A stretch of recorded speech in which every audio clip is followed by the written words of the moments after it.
good. I'd like to introduce myself. I'm Kelly Nowakowski. I am the event coordinator here at LSS.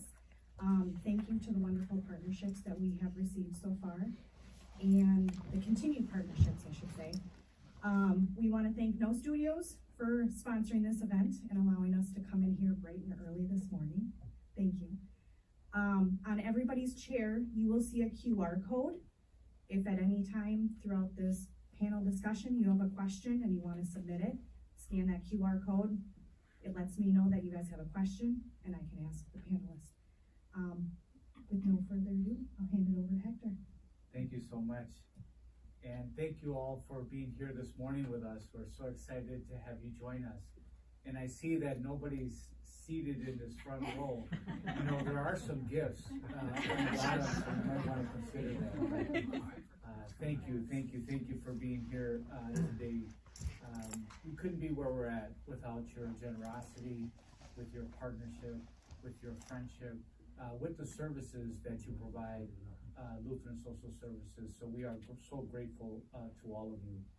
I want to start off with a story that happened on one summer day in Wittenberg, Wisconsin, where I went out there to learn a little bit more about our center there, which is a place where we serve individuals that penetrate the criminal justice system. And I went there to play baseball with the kids and learn a little bit about them.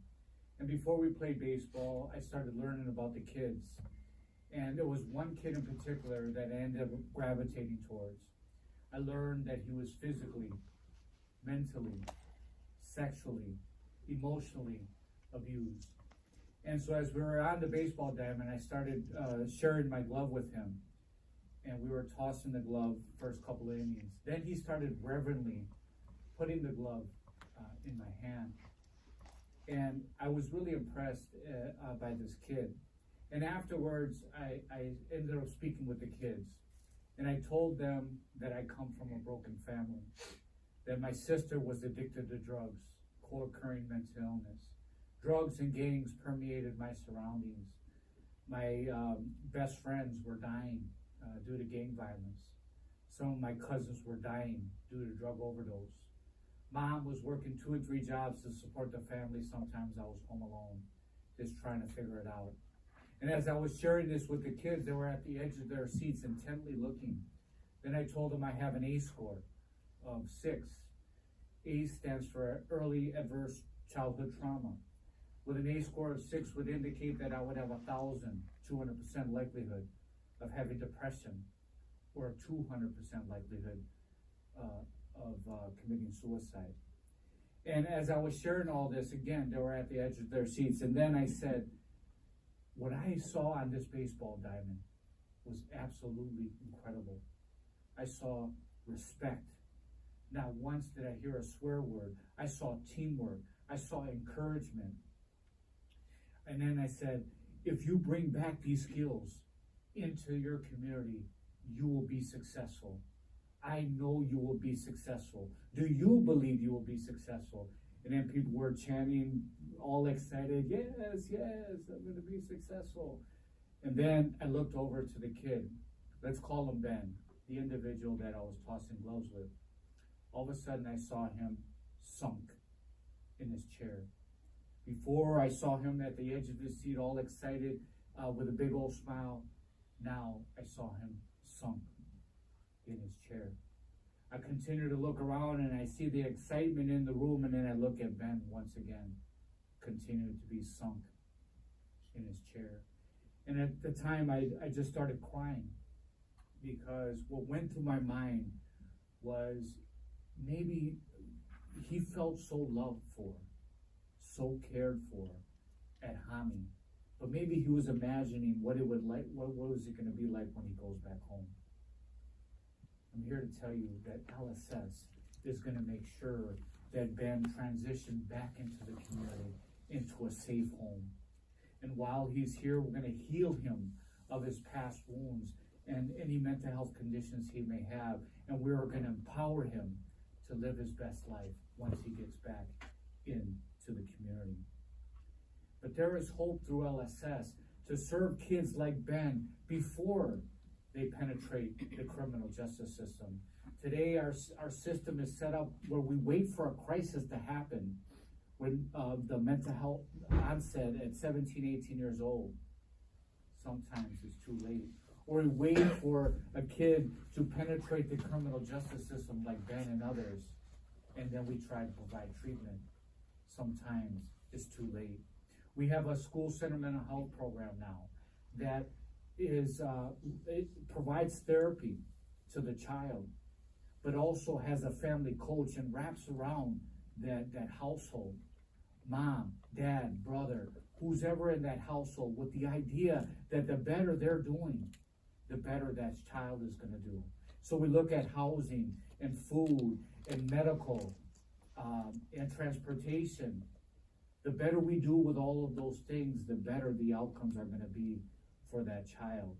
So there is hope, and we're going to ask you later on to help support this initiative so that we can scale it and continue to sustain it to have the dramatic impact that we're having on the kids that we serve. So we thank you for your generous support of working with us. It's helping that child in crisis that has nowhere to turn, that family in turmoil that might be facing eviction, that person with severe persistent mental illness or addiction, that elderly person, or that person with a disability that needs just a little bit of help to live independently and successfully in the community. We serve over 30,000 individuals on an annual basis like this, individuals who have incredible odds stacked up against them. And we empower them to live their best lives. And we've been doing this for 140 years. That means we've been through major world wars and pandemics and depressions and recessions, and yet we still stand. And through that time, we've tested different programs, evidence-based approaches to ensure we have high quality and outcomes. 97% of the individuals served are satisfied with our services. 95% say that we have improved their quality of life. And when you support LSS, whether it be as a donor, as a partner, or as a contracted partner with the state or the county, 88 cents on the dollar is going directly into client care, where the industry average is 75 cents on the dollar. So we beat the industry average by far. We want to continue to grow our impact and the difference we make in the lives of the people we serve all across southeastern Wisconsin, and the upper Michigan. And we have a strong focus on mental health, and you're going to hear more about that here today. Before I end, I want to share two exciting pieces of news. One is we have a new Chief Advancement Officer, Mara Dutchkins, who's with us here today. She's absolutely outstanding. You're going to love her. She's a huge blessing to our organization. We are so proud that you would join our team. Thank you, Mara. And last piece of news I want to share with you, we have become the workplace of choice for our third year in a row. And we celebrate this along with you.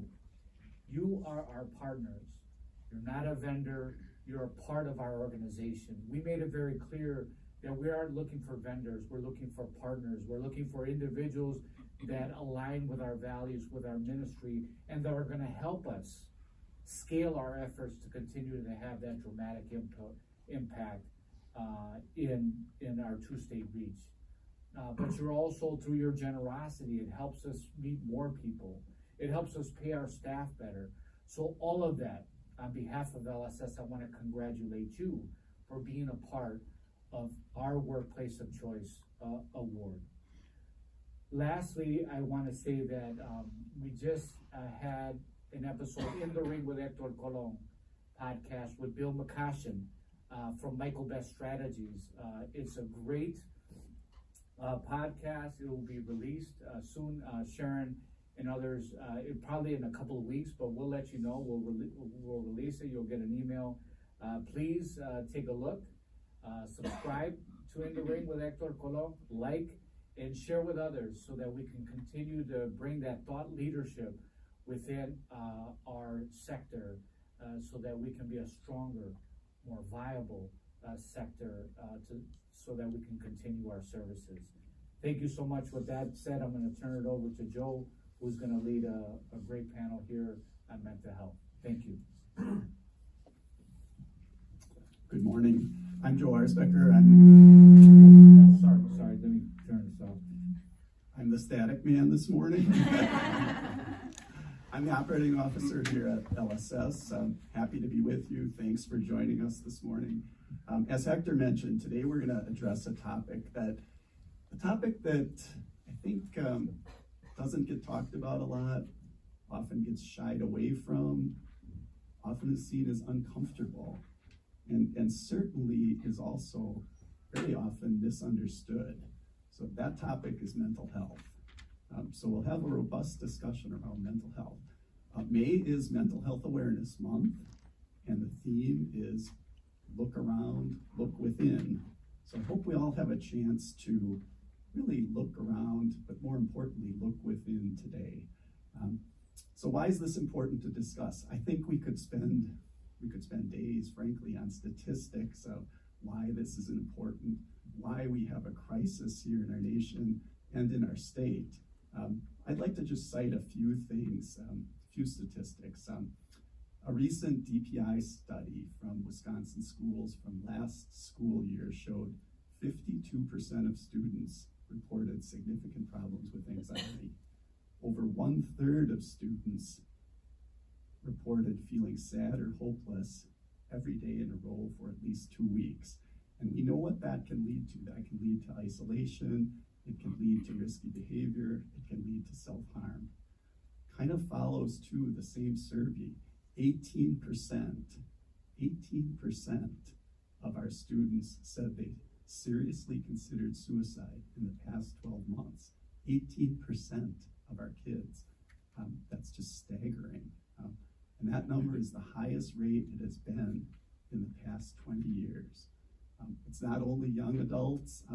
We know that 1 in 5 adults have reported at least one form of mental illness. And you know, a statistic like that, all these statistics, I think, we know there's a stigma around mental health. We know it's not talked about. You can pretty much be assured all these numbers are low.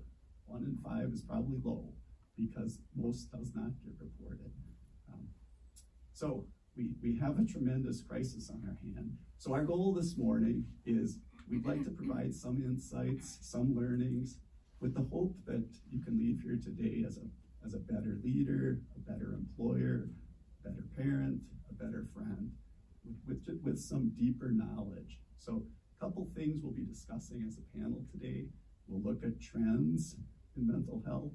We'll look at some of the signs and symptoms that you could be looking out for and aware of. And then we'll talk about some ideas on things that could be implemented or put in place. So we have a great panel here. Today we have with us on the far end here, Susan Dowd. Susan's our Human Capital Director at Lutheran Social Services. She's been with us for 14 years, extensive background in HC.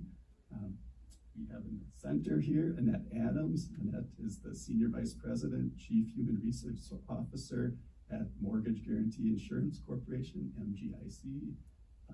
Annette has a background not only in human capital, but also in finance and an MBA, and 30 years of experience in the field as well. And then lastly, we have Jill Chafee. Jill is the Vice President of Community Services here at LSS. Jill has a master's in social work. Jill's a licensed clinician in social work and substance use treatment, and also 25 plus years of experience. So let's get right into it. Feel free to use that QR code on your seat to ask any questions, but also as we go, feel free to raise your hand. This can be interactive. If you have something you want to address, just raise your hand as we go. So let's get started here. The first thing that we want to talk about is trends. So panel, what are some of the trends we're seeing in mental health awareness? How can we impact those from an employer perspective?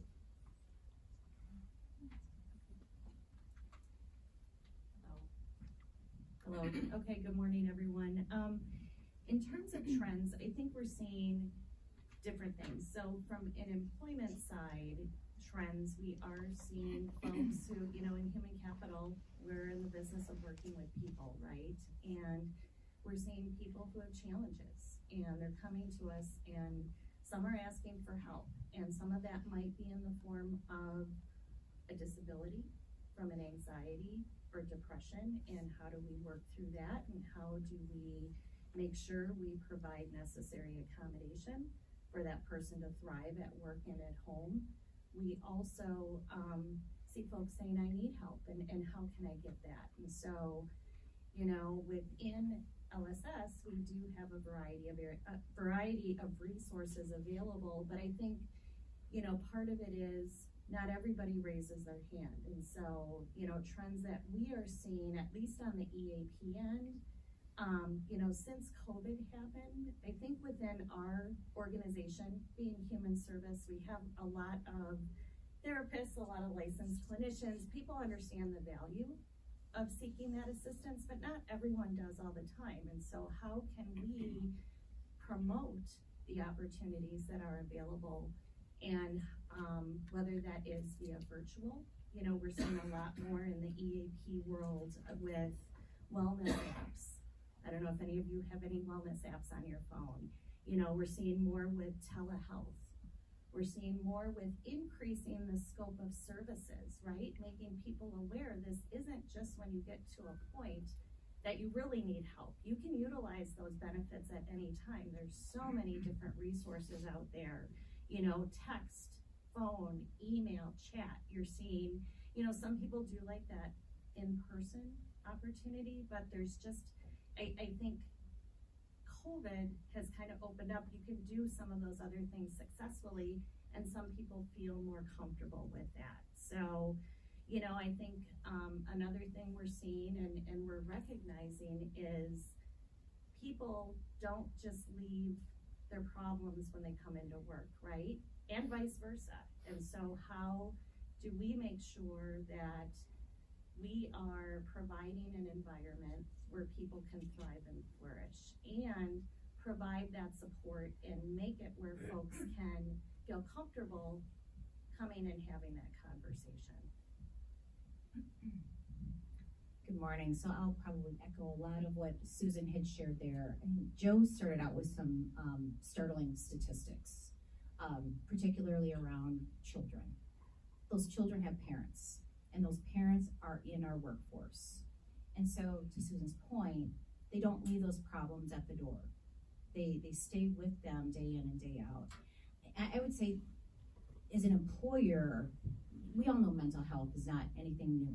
This is something that has been, you know, pervasive within our environment for several years, and the conversations just were not happening. For employers, though, the pandemic drew it to the surface. And I think more so than at any other point in time, employers were really challenged and found it necessary to take a step back and realize that their workers were really struggling with some key issues day in and day out. They saw it show up in terms of taking care of their children, taking care of their parents, concerns about financial resources, concerns about their own safety, their family's safety. And so the issues that perhaps were bubbling underneath the surface became that much more apparent. If there's anything that I would say came out of the pandemic that you could say was perhaps favorable, I would say it's empathy. Employers and leaders of people really had to be more empathetic in how they addressed challenges within their workforce and how they took care of their employees. And employers got a lot of kudos for that. And what's come out of that now following, I don't know if we can say we're finally done with the pandemic. I suppose we're pretty darn close to that. But I think some level of empathy has been required to be maintained as a result of that, because those challenges are not necessarily going away. Some of the same things that Susan points out is we take a look at what happens within our health plans, even things that happen within our retirement plans, people taking out loans, needing financial resources, requesting time off for different situations, asking for more flexibility. Those are all on the upside, and those are things that we're seeing a lot more activity. And so you know that there's things that are bubbling up underneath the surface that are causing concerns for people in their day in and day out life. And so we have a lot of the same resources that Susan mentioned, and certainly those are things that as employers we need to make sure that we are sharing with our employees. We have to make sure that they're aware of those and take advantage of those things.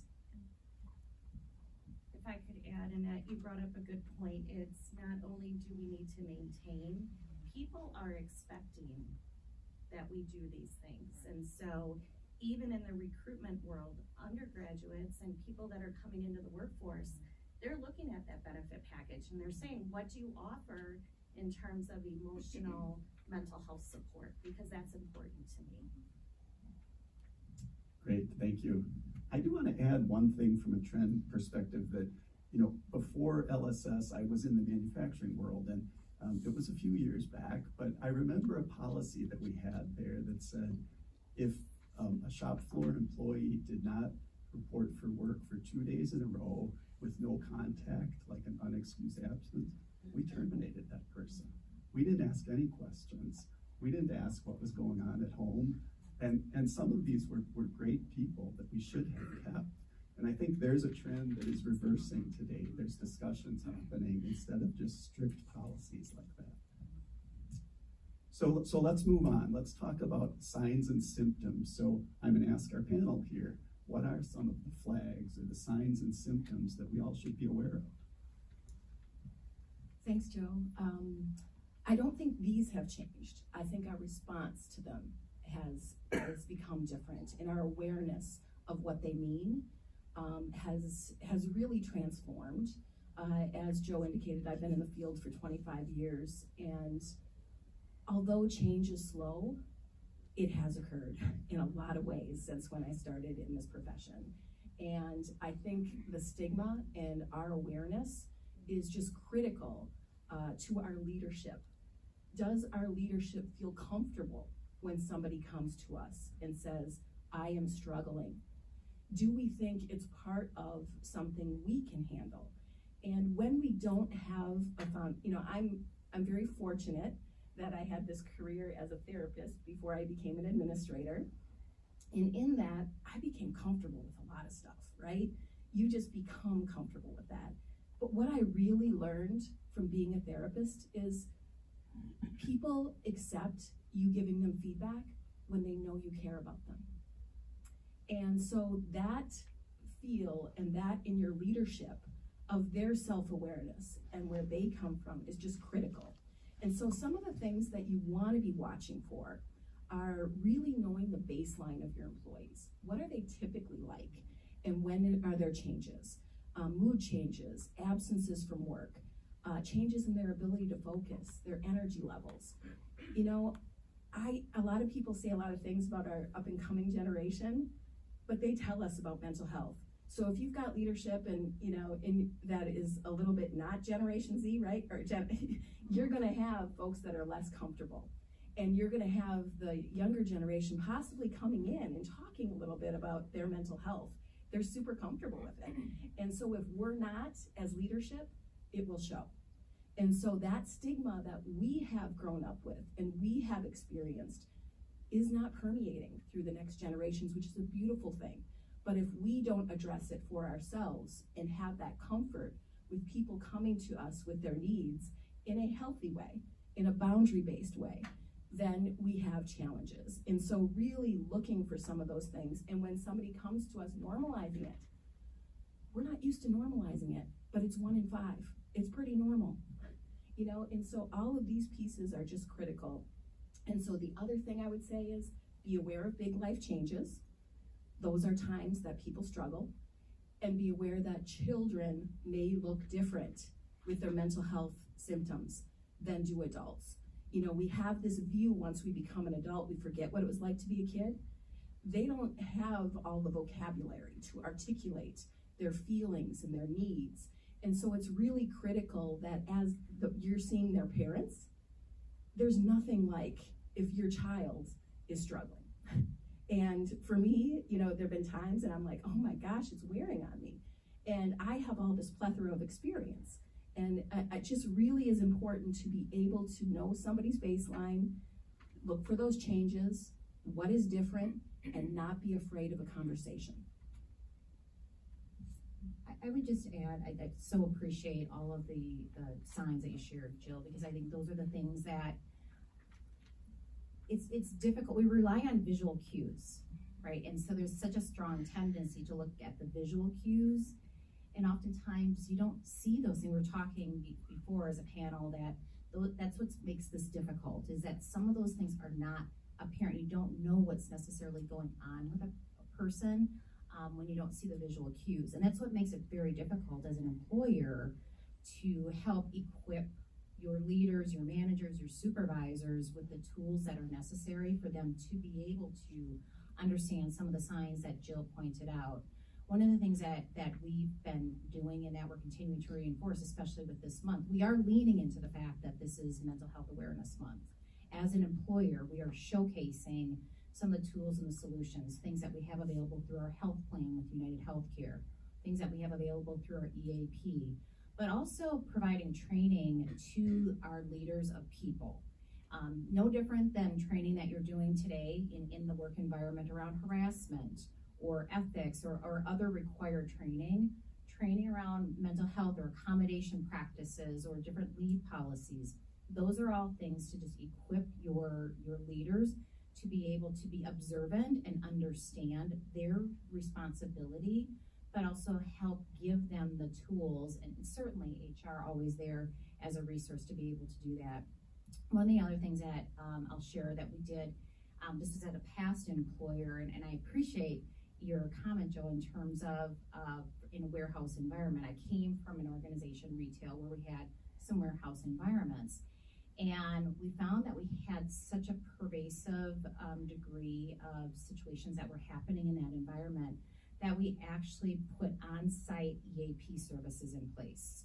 And so we had EAP practitioners in place at the locations that not only for mental health, but more so to help guide people to things that they needed. We found we had a lot of people that were either dealing with possible homelessness, transportation issues, children who were incarcerated, food deserts. There were a lot of things that were happening in their personal lives that were contributing to their mental health situations, to attendance policies and things of those natures. So putting those resources on site was an added complement beyond the training and beyond simply giving them a phone number and saying, here, call this place, but having someone that they could go to and talk to that could direct them and guide them was something else that we did.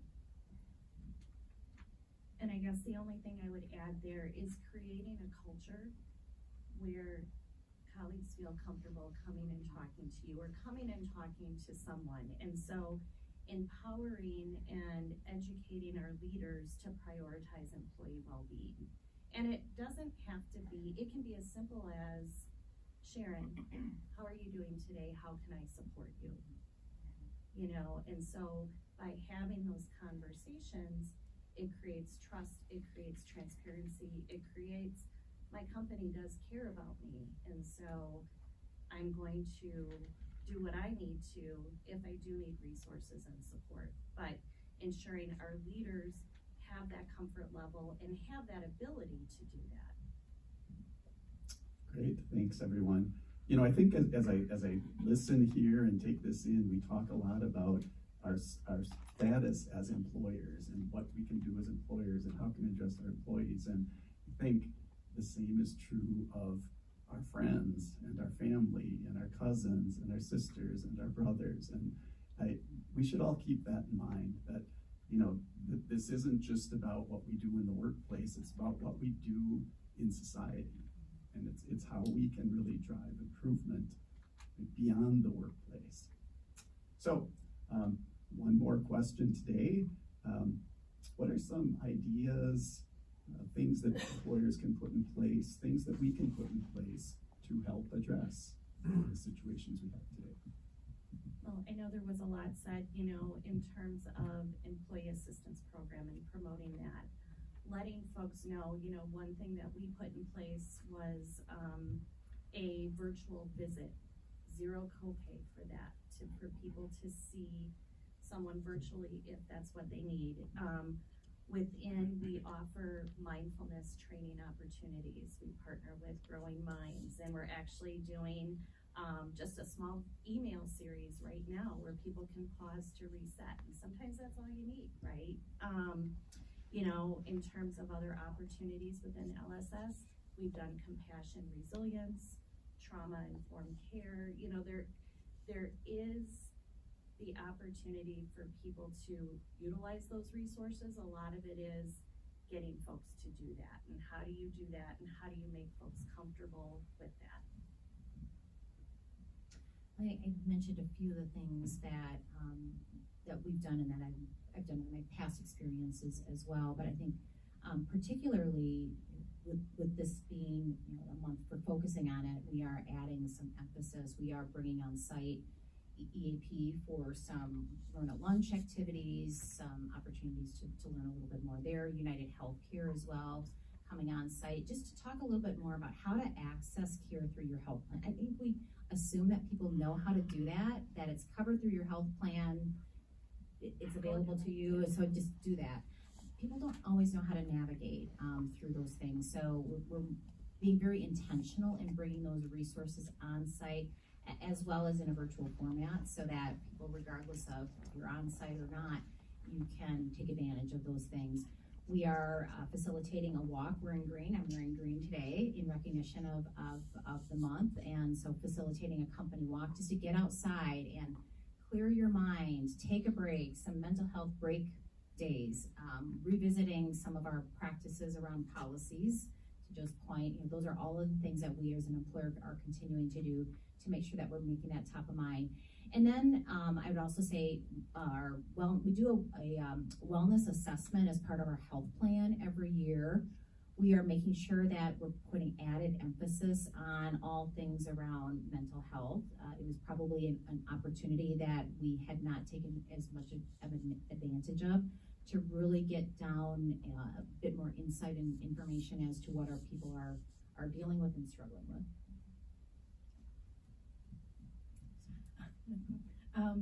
I think Hector mentioned this, the trauma. I think we underestimate the number of people who have experienced trauma. There are many types. You know, some of us, you know, think about trauma and it's veterans and a war type situation. That would be, you know, there's acute, there's chronic trauma, there's complex trauma, there's historical and racial trauma. And all of those pieces can fit together. I'm gonna give you just a few really simple things that as leaders you could do that would help with self-regulation, which is critical to trauma. One of them would be, you know, having breathing exercises, maybe some, you know, you can breathe 4 seconds in, 4 seconds hold, 4 seconds out. Suck on something. Do you have candy dishes with that kind of candy? That is something that will help someone to self-regulate. Rocking chairs, chairs that have the ability to rock, they can really help people to self-soothe. Heavy blankets are something that is a huge sensory thing that's extremely helpful. And fidgets. I don't know if you're familiar with fidgets, but really those fidgets at your desk, those little things can really make a difference for folks in touching them and moving through some things. And really just thinking about embedding calming activities into your meetings.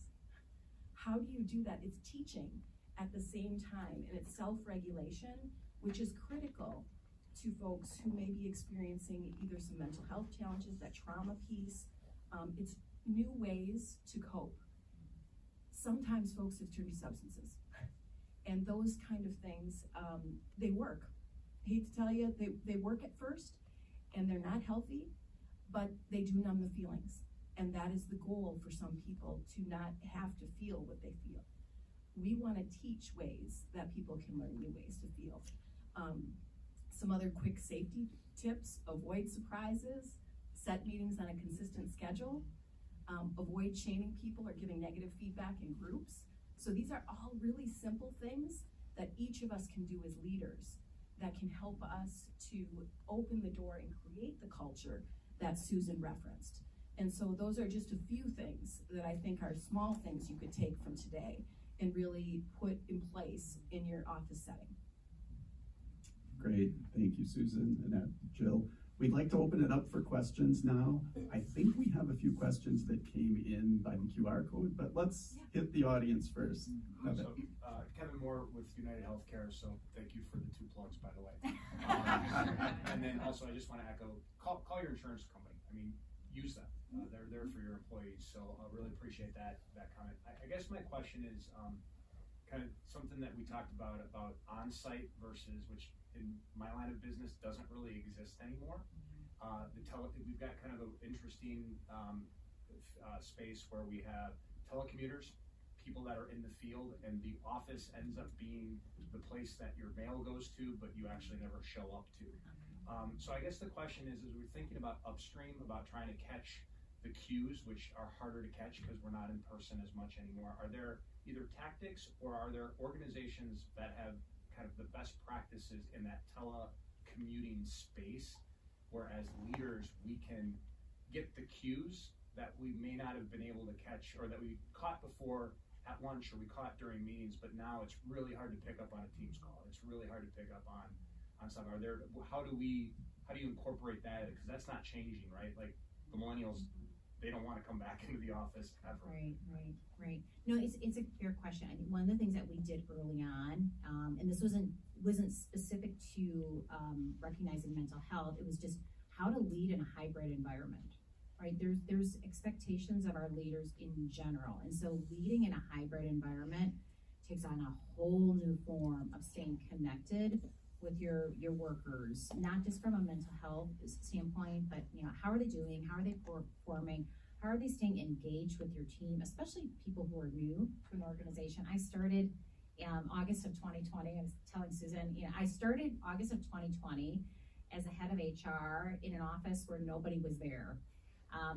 It was probably 18 months later before I finally met all of my folks in person. So very interesting situation. So I have a lot of empathy for anyone who's leading in a hybrid environment.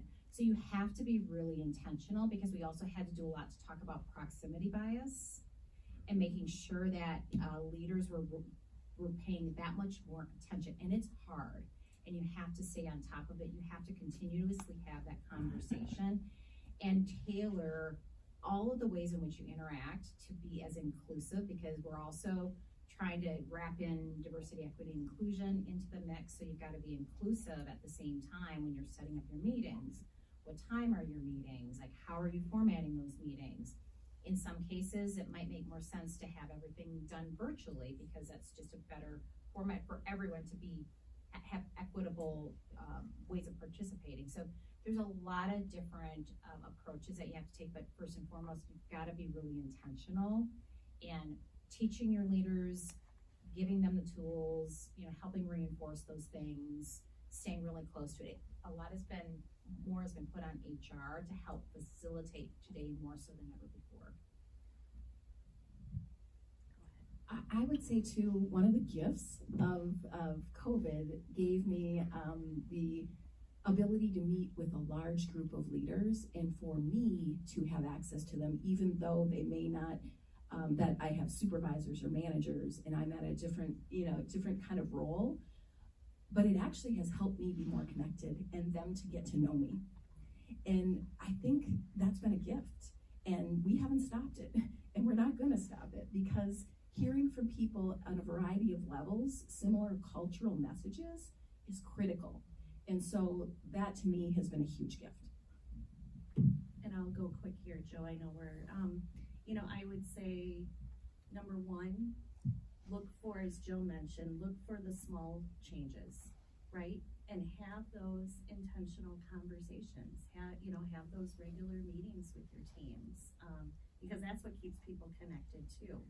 And then also ensure that not only your colleagues know what is available, make sure that your leaders know what to do if something, if someone should come to them, or if they go, hey, you know what, I had a conversation with Annette and I feel like there's something there, what do I do? That people know how to work through that and how to provide any resources that might be needed. Great. I have one simple thought that we do at LSS quite often on the Zoom call or the Teams call. Is we started out by saying, how are you doing personally and professionally? And to speak to both. Simple, easy to do, you learn something about where people are at. Anyone else? Further questions? I think we have a few that came through, correct, Kelly? Real quick, what should execs that aren't working day-to-day with staff do to proactively support, prepare, and educate their managers around this important issue? I would say absolutely teach them about mental health and really foster the self-awareness aspect. When we know and understand ourselves, and when there's an ability to take and give and receive feedback in a healthy way, that's going to be critical. And so really thinking about how can I teach my leaders to be present and to be self-aware and to know when their own stuff is getting in the way as well. And so we're all human beings. And the more we can connect people, despite whatever title you have, you're a human being. And the more we can reinforce that, and we can bring people to the table with awareness of their own life experience and what that brings for them, and the knowledge that not everybody shares the same experience. And to really foster that in a manager is just critical to the growth of future employees. I'd also add to that, I think if you can, within your organization, if you've got a leader or an executive that is willing to share, be a little bit vulnerable and share their own personal story. We were fortunate last year at this time, we had one of our senior executives who shared his own personal story and asked people to go out on a walk with him. And it was powerful. I mean, people could connect to that. Because again, it goes back to sometimes we tend to assume they don't have any problems. They're at the top of the food chain.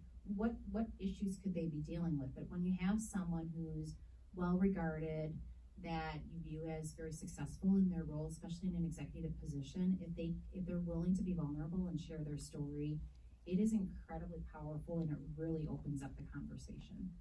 And I was gonna say 2 of our 4 values came up right away: compassion and courage. So courage to be vulnerable. You know, Hector, you just shared a story this morning, right? And it helps people know it's not just me. And having compassion for folks, because life isn't easy, let's be real, you know? And so everyone is going to have a challenge at one point or another, and we do have to give people a little grace. Do we have additional questions there? Any additional, not right now, Okay. but if you think of some afterwards, feel free to use the link that I sent you, and you can submit them and we can give them to the panelists. Joel. Yeah, I had a question. Just you spoke to it a little bit, Joe, but any more commentary on the connection between mental health and addiction and how you should interact with the people differently? You know, in many ways, those are different dynamics, but obviously there's a link, and how to interact with those folks might be different sensitivities depending upon which side of that coin they're on. So any more commentary or color on that? Absolutely. You know, I have seen throughout my career early on a very separateness between mental health and substance use. And I think it's a positive that we're seeing more integration and awareness that substance use is often a symptom of something else that's happening. However, I am also a huge believer in accountability, because to make behavior change, there are times when we need to own our behavior and we need to own things we've done. And so what I would say is really still asking the question and saying, what's going on? I see these things about you, I care about you, and still having that approach with substance use as well, but recognizing that the family is a critical piece oftentimes in substance use, and they're feeling some things as well. So how can you through the EAP and sending them to the EAP allow that to happen? I don't shy away, excuse me, I don't shy away from the discussion around substance use either. I think we're afraid of it, and sometimes we normalize it to the degree that it can be harmful to people in our community. And so what I would say is sometimes it starts our conversation in a wonderful way to say, I'm concerned. You know, you got this OWI, it's affecting you. It's affecting your life. What do you want? And how can I help you get there? And I'm seeing this at work, but do it in the same, I would just approach it in the same way around a conversation. And at the same time, it might lead you to different things. And there may be mental health, there may not be, but sometimes, you know, that substance use, just being open to that conversation and knowing it exists is just critical. Great, thank you. We're going to transition now, but I want to say thank you to our panel, Susan, Annette, Jill. Thank you. You guys were outstanding.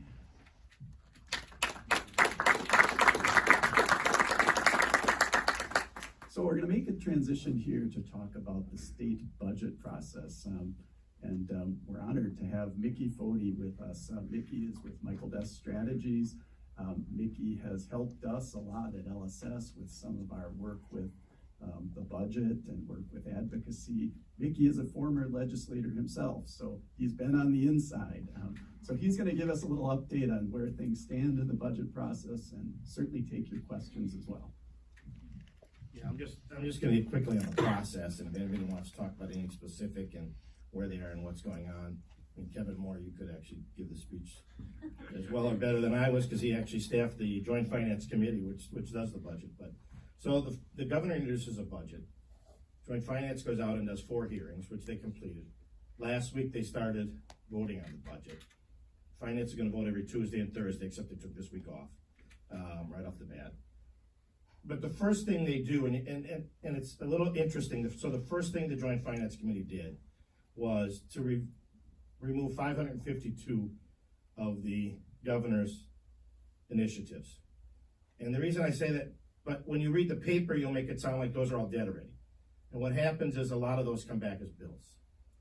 So like the Brewer Stadium and whether or not they're going to put money there. There's talk of whether or not they want to do something for medical marijuana. And those will both come back as separate bills. Of the 552, probably 100 of them will be redrafted and come back as separate bills. So they're not dead and gone. So when you read it in the paper, they just tell you they're out, and it makes it sound like they're dead and gone, but they're not.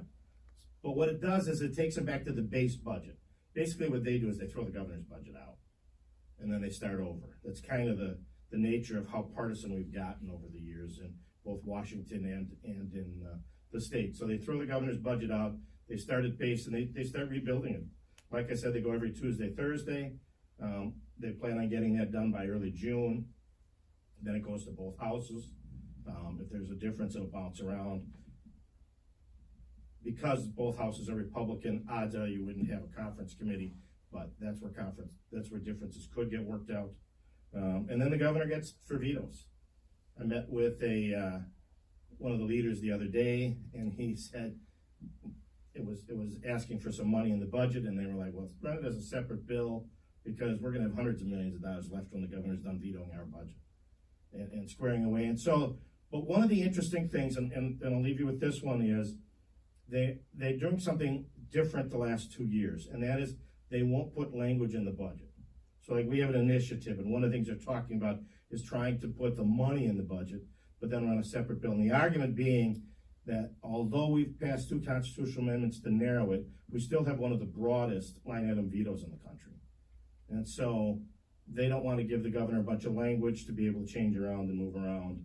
And again, the partisan nature of the beast, but they don't want to give the governor that type of budget. And so they're going to pass, you won't see a lot of language, you won't see a lot of differences. The biggest thing you'll probably see is a huge tax cut. I don't know what it looks like yet, but I know they're both houses are talking about it. So that's where the budget process is. That'll all get done by July 1, and then they'll go home for the summer. So, are there any questions on the budget or the budget process? Thank you very much. Thank you, Mickey. Just want to say thank you again for attending this morning's event. There is plenty of food and coffee, so take some for the road. Just a reminder, Wednesday, September 20th is our next Partner Circle breakfast. It will be at Michael Best.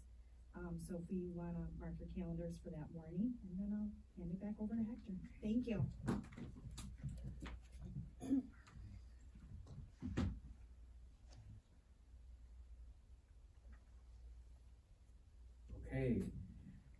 thank you. That was a great panel. Thank you all for your great insights. But more than that, thank you for all you do at your work at LSS, whether it be as a COO, a VP, a board member, human capital officer. Thank you for all you do to make LSS a better place to live, to work, and to play. So thank you. I just want to share a few of there's so many good nuggets of information and great insights. I just jotted down a few that I'd like to share with you today. When Joe first talked about, in his prior employer, where if you miss a couple days, you are automatically fired without asking what happened. Having a curiosity of the person, what are they going through that they would just not come to work 2 days in a row. And so that is changing, and certainly I know Joel would never take an approach at LSS to fire someone because they missed a couple of days. He's hugely compassionate and hugely concerned and wants to make sure that we are aware of what's going on in our employees, our colleagues at LSS. Jill talked about how things are changing for the better, more awareness relating to mental illness and mental health conditions, and stigma is reducing a little bit, and it's positive, and more people are willing to share their stories. And one significant thing that I really liked that she shared was that colleagues will accept feedback and be open to share with you when you care. And that's really important. So again, I feel that at LSS we have compassion and body care, and I see that very strong at LSS. Thank you, Jill, and through you also very specifically. Susan talked about needing a robust benefits package that really supports the emotional and mental health of the people we serve. And I know Susan, as part of our human capital leader, wants to make sure and talks about that often to make sure that the health and well-being, the emotional state of our colleagues is at the forefront of what we do. So thank you, Susan. And lastly, Annette, talked about how, we should take some mental health days and go for a walk. Just simple things like that if the employer gives you that freedom, that opportunity, which then which brings awareness, things like that go a long way. And they're simple, but very, very helpful and very insightful. And the other thing that Annette shared that struck me is when Joe was talking about some of the mental health challenges of our kids, and specifically suicide, which you look at statistics, top 3 leading causes of death for teenagers is suicide, which is just shocking. And Annette said that those kids have parents. Those kids have families. And those individuals are your employees. And so when I think about this, I think about our school center mental health program. And Mickey, thank you for all you're doing to try to advance the cause of LSS through the Joint Finance Committee process. Your connections and everything that you've done thus far have been impactful, and we appreciate that very much.